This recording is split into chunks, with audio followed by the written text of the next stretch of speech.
Friends, welcome back to my channel. आज की reaction video का टॉपिक होने वाला है union home minister Amit Shah clears all myths around CAA. So इस वीडियो को ध्यान से ज़रूर देखिएगा क्योंकि आपके दिमाग की बहुत सारी भसड़ को ना ये क्लियर कर देगा, जो भी सीएए को लेके आप सोच रहे हैं। अगर चैनल पे नए हैं तो सब्सक्राइब करना मत भूलिएगा, बेल आइकन ज़रूर प्रेस करिएगा, मेरी हर वीडियो का नोटिफिकेशन आप तक ज़रूर पहुँचेगा। तो चलिए शुरू करते हैं वीडियो को। सारे विपक्षी दल, ओवैसी हो, राहुल गांधी जी हो या अरविंद केजरीवाल हो या ममता जी हो, ये झूठ की राजनीति कर रहे हैं। ये तो भारतीय जनता पार्टी ने 2019 में अपने घोषणा पत्र में कहा है कि हम सीएए लेकर आएंगे और पाकिस्तान, अफगानिस्तान और बांग्लादेश के जो शरणार्थी है उनको नागरिकता देंगे। सीएए का कानून अभी चर्चा पर है। इसमें एनआरसी का कोई प्रोविजन नहीं है, बनना चाहिए एनआरसी। इसमें किसी की नागरिकता छीनने का कोई प्रोविजन नहीं है। 3, अगर विपक्ष को ये चाहिए कि उनसे चर्चा हो तो कोई भी कानून करने से पहले और बाद में संसद में चर्चा होती ही है। अब विपक्ष तुष्टीकरण की राजनीति कर एपीसमेंट की पॉलिटिक्स कर वोट बैंक को कंसोलिडेट करना चाहता है। मैं उनको विनती करना चाहता हूं कि आप एक्सपोज हो चुके हो, ये मत करिए। पूरे देश की जनता जानती है कि सीएए इस देश का कानून है और ये 4 साल में मैं कम से कम 41 बार बोला हूं कि ये होगा, चुनाव के पहले होगा। सीएए का कानून कभी वापस नहीं जाएगा और भारत की नागरिकता सुनिश्चित करना ये भारत का विषय है, भारत की संप्रभुता का निर्णय है। इसके साथ हम कोई कॉम्प्रोमाइज नहीं कर सकते। बिल्कुल करना भी नहीं चाहिए भाई। अब हमारा देश जागरूक हो चुका है। Namaste, Jai Hind. Welcome to another edition of the ANI podcast with Smita Prakash. Today, my guest is the Indian Home Minister Amit Shah, and the podcast is mainly a conversation about the Citizenship Amendment Act, which has recently been notified by the Government of India. The portal is already up for fast tracking of citizenship to undocumented non-Muslim migrants from Pakistan, Bangladesh, and Afghanistan. Like in 2019, when a lot of disinformation was spread about the act, which led to street violence in many parts of India, this time two political parties have begun attacking the Home Ministry and specifically the BJP, saying that this process is discriminatory in essence and will lead to hundreds of thousands of people losing their citizenship. To answer these questions and some others, let's speak to the man often referred to as the right-hand man of Prime Minister Narendra Modi, Amit Shah. Amit भाई, ANI के podcast में आने के लिए बात होती है, ये अगेंस्ट में सीए बोलने के लिए लगते हैं। अभी लाने की क्या जरूरत थी? सारे जो विपक्ष के नेता हैं सब कह रहे हैं कि ये ठीक चुनाव के पहले नोटिफिकेशन लेके आए हैं। पहली बात तो सीए की जरूरत क्या थी और इसकी नोटिफिकेशन चुनाव के 2 या 3 महीने पहले? देखिए, मैं पहले टाइमिंग की बात करता हूँ जी। सारे विपक्षी दल, ओवैसी हो, राहुल गांधी जी हो या अरविंद केजरीवाल हो या ममता जी हो, ये झूठ की राजनीति कर रहे हैं। इसलिए टाइमिंग का महत्व नहीं है। भारतीय जनता पार्टी ने 2019 में अपने घोषणा पत्र में कहा है कि हम सीएए लेकर आएंगे और पाकिस्तान, अफगानिस्तान और बांग्लादेश के जो शरणार्थी है उनको नागरिकता देंगे। तो भारतीय जनता पार्टी का एजेंडा बहुत स्पष्ट है और वो एजेंडे के आधार पर हमें बहुमत मिला है। 2019 में ही ये बिल संसद के दोनों सदनों ने पार कर दिया। उसके बाद कोविड के कारण थोड़ा लेट हुआ। अब टाइमिंग का क्या महत्व है? सरकार ने अपनी बिल चुने जाने से पहले अभिव्यक्त कर दी है।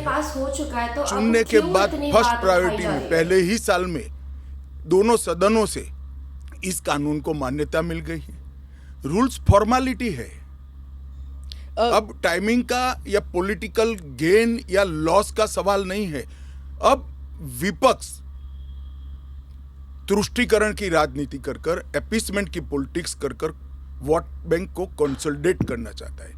मैं उनको विनती करना चाहता हूं कि आप एक्सपोज हो चुके हो, ये मत करिए।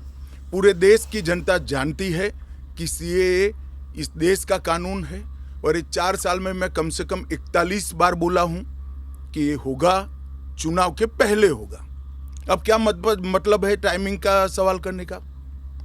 तो इतने साल तो हुआ नहीं ना, 2019 के बाद अब हुआ है। स्मिता जी, मुझे एक बात बताइए, wheel of legislator, wheel of government bill से प्रकट होता है या रूल से प्रकट होता है? ऑब्वियसली बिल से। रूल व्यवस्था करता है, जो करने में पहले कोविड के कारण और बाकी सारे पॉलिटिकल इश्यूज के कारण लेट हुआ। मगर कब से नागरिकता मिलेगी? तो 2014 के पहले से। वो थंब रूल वहीं का वहीं है। आज क्या फर्क पड़ गया है बताइए? कोई फर्क नहीं पड़ा है। भारतीय जनता पार्टी को के लिए ये पॉलिटिकल गेन का मुद्दा नहीं है। भारतीय जनता पार्टी के लिए, हमारे नेता नरेंद्र मोदी जी के लिए अफगानिस्तान, पाकिस्तान और बांग्लादेश से आए हुए करोड़ों शरणार्थियों को उनका अधिकार देने का मुद्दा है, उनकी वेदना से मुक्ति दिलाने का मुद्दा है और उनकी 3 पीढ़ी को न्याय देने का मुद्दा है, जो कांग्रेस पार्टी ने कभी नहीं दिया। आप कह रहे हैं करोड़ों लोग यहाँ आएंगे, लेकिन ये पॉलिटिकल नहीं है, मतलब आपको कोई पॉलिटिकल फायदा नहीं होगा। लेकिन जो विपक्ष है वो कहती है कि आप एक नया वोट बैंक बना रहे हैं, बीजेपी एक नया वोट बैंक बना रही है अपने लिए। देखिए, विपक्ष को और कोई काम नहीं। उन्होंने तो सर्जिकल स्ट्राइक और एयर स्ट्राइक को भी बताया कि आपका पॉलिटिकल फायदा है, तो क्या हम टेररिज्म पर कदम न उठाए? इन्होंने 370 को भी बताया कि ये आपके पॉलिटिकल फायदे के लिए कर रहे हैं। हम 1950 से कह रहे हैं कि हम 370 को हटाएंगे। उनका हिस्ट्री है, जो बोलते हैं वो करते नहीं है। मोदी जी का हिस्ट्री है, जो भारतीय जनता पार्टी ने कहा है, नरेंद्र मोदी ने कहा है, वो पत्थर की लकीर है। मोदी की हर गारंटी पूरी होनी है। 2019 में आपने ANI को इंटरव्यू में कहा था कि जो हिंसा हुई थी उस वक्त, CAA के कारण जो हिंसा हुई थी, उस वक्त आपने कहा था एक डिसइंफॉर्मेशन कैंपेन है और वो आप दूर नहीं कर पाए उस डिसइंफॉर्मेशन को, मिस इन्फॉर्मेशन, डिसइंफॉर्मेशन, जो भी। इस बार क्या पार्टी जो है या सरकार जो है उसको अलग कर पाई है? स्मिता जी, दरमियान में मैंने कहा 41 टाइम, 41 बार अलग अलग मंचों से इसके बारे में मैंने डिटेल बात करी है कि इस देश के अल्पसंख्यक माइनॉरिटीज या तो किसी और व्यक्ति को डरने की जरूरत नहीं है, क्योंकि CAA में किसी की नागरिकता लेने का प्रावधान ही नहीं है। CAA सिर्फ और सिर्फ 3 देश, अफगानिस्तान, पाकिस्तान और बांग्लादेश से हिंदू, सिख, बौद्ध, क्रिश्चियन और पारसी, जो जैन और पारसी शरणार्थी आए हैं, इनको उनका अधिकार देने का कानून है, नागरिकता देने का कानून है, जिससे इनके जीवन की वेदनाओं को हम कम कर पाए। मैं बाकी रिलीजन्स के बारे में बाद में आती हूँ, पहले मुसलमान समुदाय के बारे में बात करते हैं, क्योंकि चाहे ओवैसी साहब हों, चाहे ममता बनर्जी हों, और फिर बहुत से विदेशी मीडिया जो है वो भी कह रही है it's an anti Muslim law, because आप मुसलमानों को नहीं शामिल कर रहे हैं। तो वो दूसरा देश हमारे कंट्री के रूल्स रेगुलेशंस के बीच में क्यों आ रहा है? ये हमारा देश है, हमारी मर्जी, हम जो मर्जी करें। हम तुम्हारे किसी काम के बीच में उंगली करते हैं? मुसलमान नहीं होने चाहिए, ऐसा नहीं है। आप इस लॉ को आइसोलेशन में नहीं दे सकती। इस देश का एक इतिहास है। 15 अगस्त 1947 को देश का विभाजन हो गया, बहुत बड़ा इतिहास देश है। 3 हिस्सों में बंट गया। वो बैकग्राउंड है। सही बात है। भारतीय जनसंघ, भारतीय जनता पार्टी हमेशा विभाजन का विरोध किया। हम कभी सहमत नहीं थे। इस देश का विभाजन धर्म के आधार पर होना ही नहीं चाहिए था, मगर उस वक्त किया गया।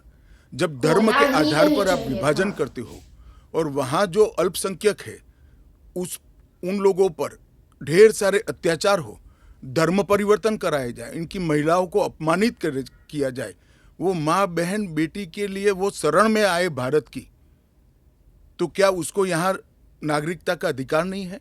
और स्वयं कांग्रेस के नेताओं ने आज़ादी के वक्त सैकड़ों भाषणों में कहा है कि अभी मारकाट चल रही है, अभी जहाँ है वहाँ रह जाइए, बाद में जब कभी भी भारत में आएंगे आपका स्वागत है। परंतु बाद में इलेक्टोरल पॉलिटिक्स चालू हुई, वोट बैंक की राजनीति चालू हुई।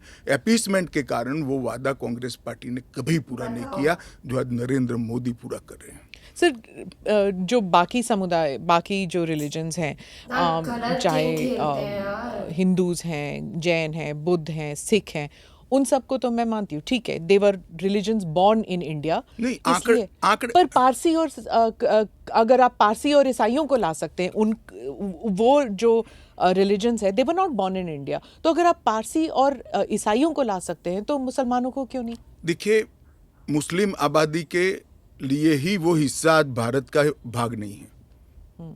वो भूमि इसीलिए दे दी गई थी। फिर तो हर देश से अव्यवस्था से जो आना चाहिए, इसके लिए भारत के दरवाजे खोल लो। भारत कहाँ बचता है? अखंड भारत के जो लोग हिस्सा थे और जिन पर धार्मिक प्रताड़ना हुई है, उसको शरण देना मैं मानता हूं हमारी नैतिक जिम्मेदारी है और हमारी कॉन्स्टिट्यूशनल रिस्पॉन्सिबिलिटी। और स्मिता जी, आप आंकड़े की गहराई में जाइए। जब विभाजन हुआ तब पाकिस्तान में 23% हिंदू थे, हिंदू और सिख थे। आज 3.7% बच गए। कहाँ गए सारे? इतने सारे तो यहाँ आए नहीं। धर्म परिवर्तन, धर्म परिवर्तन हुआ, अपमानित किया गया, दोयम दर्जे के कहाँ नागरिक गए के वो नाते सब? इनको रखा गया। कहाँ जाएंगे ये लोग? और यहाँ माना क्या है देश जिसको- इसका विचार नहीं करेगा? देश की सिर पार्लियामेंट पर इसका खड़ा विचार नहीं करेगी? देश की पॉलिटिकल पार्टियों ने इनका विचार नहीं जरूर करना करेगा। चाहिए? इसमें अहमदी मैं है, बांग्लादेश बलोच भी है। मैं बांग्लादेश की बात करता हूँ। मेरा तो एक ही पॉइंट है कि अगर चलो वोट बैंक के लिए कर भी रहे हैं तो एटलीस्ट कुछ अच्छा तो कर रहे हैं। आप लोग भी तो पहले कर सकते थे वोट बैंक के लिए, क्यों नहीं किया? जी 1951 में हिंदुओं का प्रतिशत 22% था। मैं 51 की बात कर रहा हूँ। बांग्लादेश की 51 के आंकड़े ऊपर हमारे पास है। 2011 की जनगणना में वो 10% रह गए। कहाँ गए वो लोग? अफगानिस्तान ओह गॉड, 1992 के पूर्व, मैं 92 के आंकड़े मेरे पास लगभग 2 लाख सिख और हिंदू थे और आज करीब 500 बच गए। क्या इन लोगों को अपनी बिलीफ से जीने का अधिकार नहीं है? सुनो, वो जब भारत एक था तब हमारे ही थे, हमारे ही भाई है, हमारी ही बहन है, हमारी ही माता है। अगर यही थियोरी को आप अपना लो तो पार्टीशन के बाद इतने सारे शरणार्थियों को क्यों लिया? उसका भी तर्क नहीं है फिर तो। वही मैं क्यों लिया? पूछूंगी सही बात कि है। आपने कहा कि धर्म के आधार पर दूसरा मुल्क बना, पर वहां पर शिया और आप अहमदी, जो खुद करो वो बलोच, सब सही। ये भी तो प्रताड़ित है वहां पर। देखिए, वो प्रताड़ना आंकड़ों के आधार पर इतनी सिद्ध नहीं की जाती और पूरी दुनिया में ये सारा ब्लॉक मुस्लिम ब्लॉक माना जाता है।